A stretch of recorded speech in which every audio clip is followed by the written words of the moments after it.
Discuss different ways that stories are used in our culture, and what types of situations do you hear stories told. Include both the discussion of stories in the public arena, public speaking, mass media such as film, TV, and stories in interpersonal situations. Well, like the ones we just told, they used to teach lessons. Yeah, like, this was it, fables?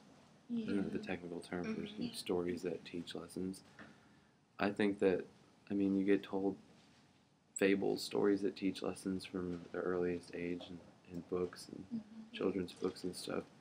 It's always basic life lessons sort of wrapped in magical creatures and other things like that. Yeah, and I think those are ones that stick with you all your life. Like, families use those from the time you're young, and those are things that you always go back to your childhood and remember when you're older, and they just get passed on from generation to generation. Like, I know I'll tell my kids stories that my parents told me when I was younger. I don't think you actually pay attention to them until it's happening to you. And then you're like, oh yeah, maybe I should have listened. Yeah. We have, film and music and theater and stuff that are direct examples of just pure storytelling. A lot of the time just for the sake of fun, but most of the time I think that good artists in those venues aim to sort of reflect upon the society in which they live in.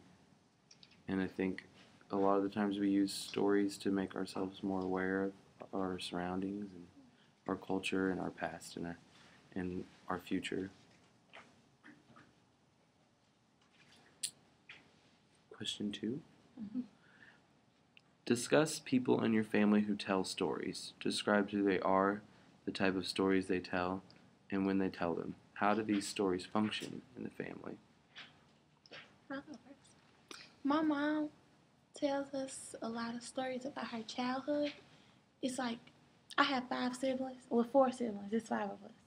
So we'll be sitting at the kitchen table one day, just all talking, and my mom will tell us a story about her childhood to entertain us. And it's like, I don't know, it's all really interesting to see like how your parents acted when they were little, whatever.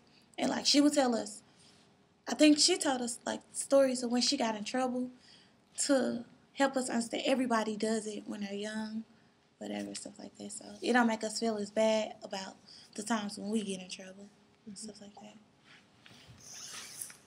Yeah, and I think everyone has those family members that whenever they come over, it's like guaranteed a good story. They always have a new story, and it's interesting. I think I really enjoy like hearing stories about other people's experiences. My mom is a storyteller too, but we don't really tell a lot of stories from the past in my family. I guess my family is very present people, present oriented. My mom likes to take like really sort of natural occurrences in life and just coincidences and other things like that, and she really analyzes them a lot, and a lot of the times has a lot of religious comments to make about stuff like that. She's always running into someone who said this the same day that she did this, and that means this. And so there's always some sort of,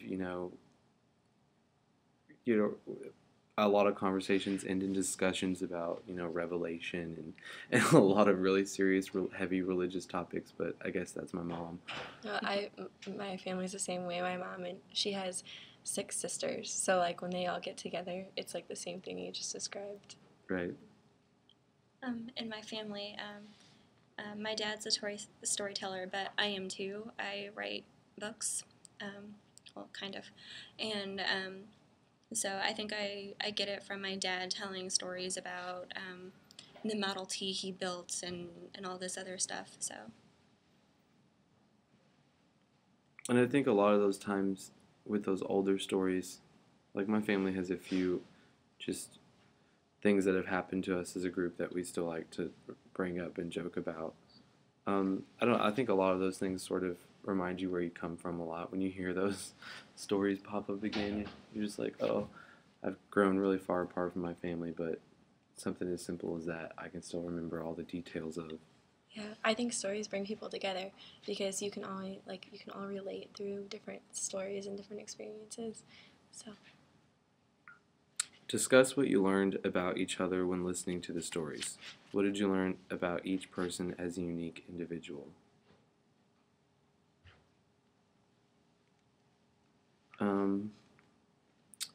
Well,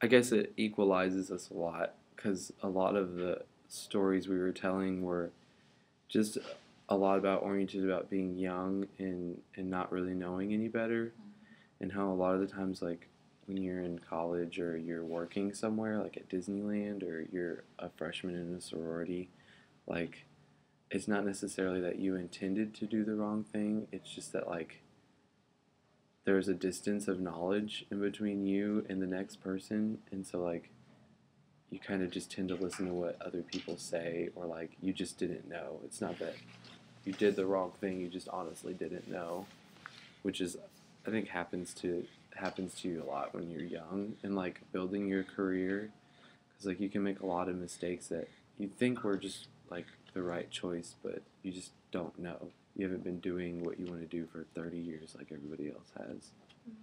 I think one thing that's the same in like all of our stories is that, well, you learn from your experience. So like none of us will ever make the same mistake we did the first time, because you gain more knowledge as you like go through different experiences.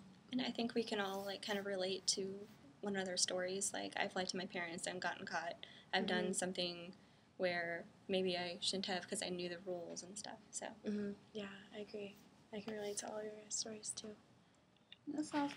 So what you said, we've all matured, so we know that if what not to do the next time we were to come across this situation. Yeah, and I think that's the difference between like being able to tell a story, like a narrative like that, where you've learned some sort of lesson, is that like that's one big thing that divides people, I think, is the choice to accept that they were wrong and learn from the mistake, or you can just get mad. Like you could have easily been like, that's BS, I quit this sorority. You could have been like, oh, that's BS, I quit this job. Or you could have just been like, my mom sucks, and like, my parents suck, this sucks, I can't wait to move out. But really, like, the difference between a lot of people is knowing to make the choice, like, okay, this doesn't suck, I just made a mistake. Accepting responsibility for your actions. Exactly. And just learning from it. Okay, discuss the notion of master narrative in these stories. How did each person help you identify with him or her through the use of common themes? Universality does not necessarily mean that you have been in the exact situation, but that human emotions, weaknesses, etc. span a variety of situations. I think we kind of just talked about that. Yeah, I think we hit that question. That we have common themes, obviously. Common theme is that we all made a mistake. Right. And we all learned a lesson. And I think universality, like, that's a big part of storytelling. That, like, you don't want to tell a story to someone else unless it's, like, they can all relate to it. Otherwise, it means nothing to them. Right. So I think that's a big part in a lot of stories, and especially in our stories that we just told. And that's, like, I mean, universality is, like, that's a major concept that, like, you look at when you look at literature and stuff. Like, it's one of the first questions, a teacher will ask you about a piece or a story exactly is, what is the universality of this? How does it appeal to the masses? That's like movies and TV shows and everything. They wouldn't be interesting to anyone unless everyone can relate to them. And we all experience, like she's talking about here, human emotions and weaknesses. Like we all reacted in the situations we were in. We all experienced emotions.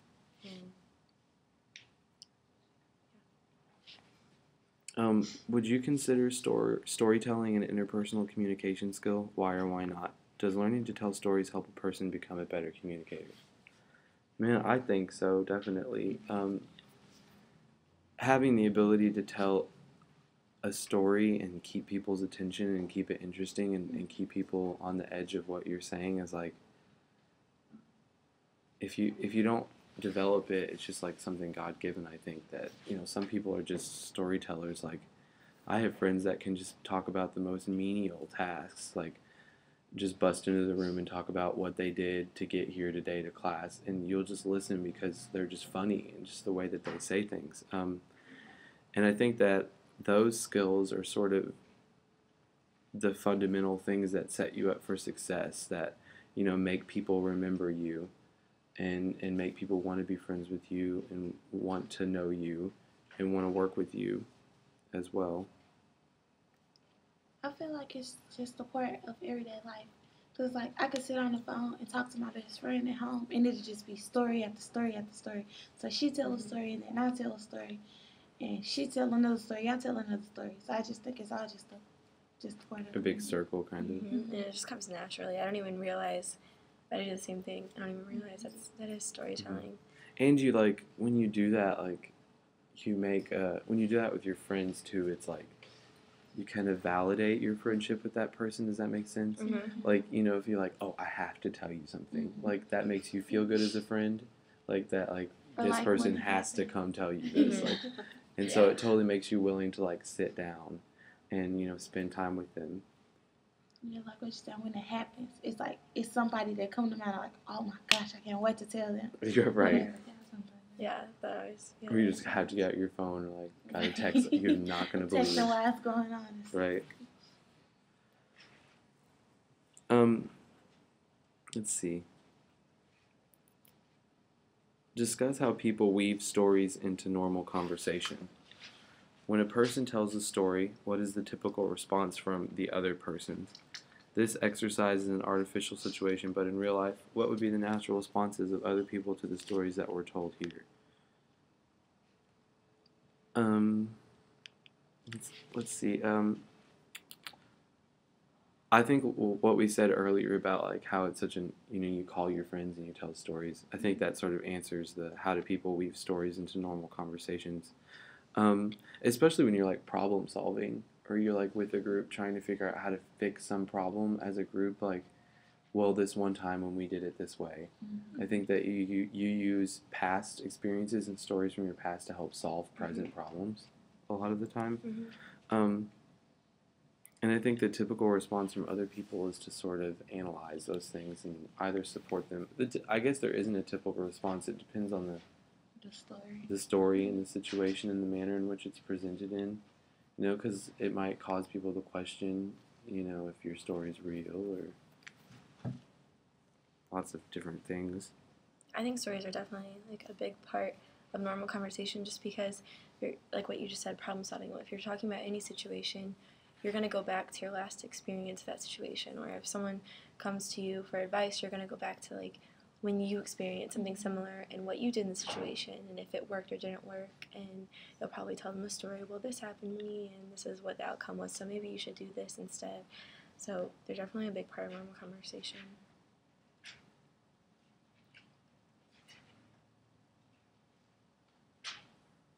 And I think also the stories that we just told, responses would be, like, similar to what we've already talked about. Like, we responded to each other's stories, like, oh yeah, I've experienced that before. I know what you're talking about. I think, the natural responses in a situation like this is just, like, using your response to connect with the other person. Like, yeah, oh, I can remember relate. I pulled that, or that kind of happened to me at work one time, or I remember when I was in this club and we thought this rule was right and it wasn't. Other things. Let's see. 6. What are the characteristics of a good story or a good storyteller?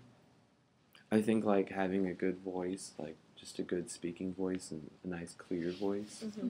And it's not really, like, in someone who doesn't say, like, all the time and stutter, like, someone who really has a natural ability to let thoughts flow out without interruption. And I think confidence is part of that too. Being confident in what you're speaking about. Yeah, you can keep your audience entertained. Whether it don't have to be a funny story, but like the way you tell it or whatever. I'll go into whether people pay attention to you or not. I think you also have to be a quick thinker. You like, because something could happen and you're like, well, that's not interesting, but if I phrase it this way. Creative. Yeah. And then universality is a big part of that, like what we were talking about earlier, because being able to relate makes it a good and interesting story.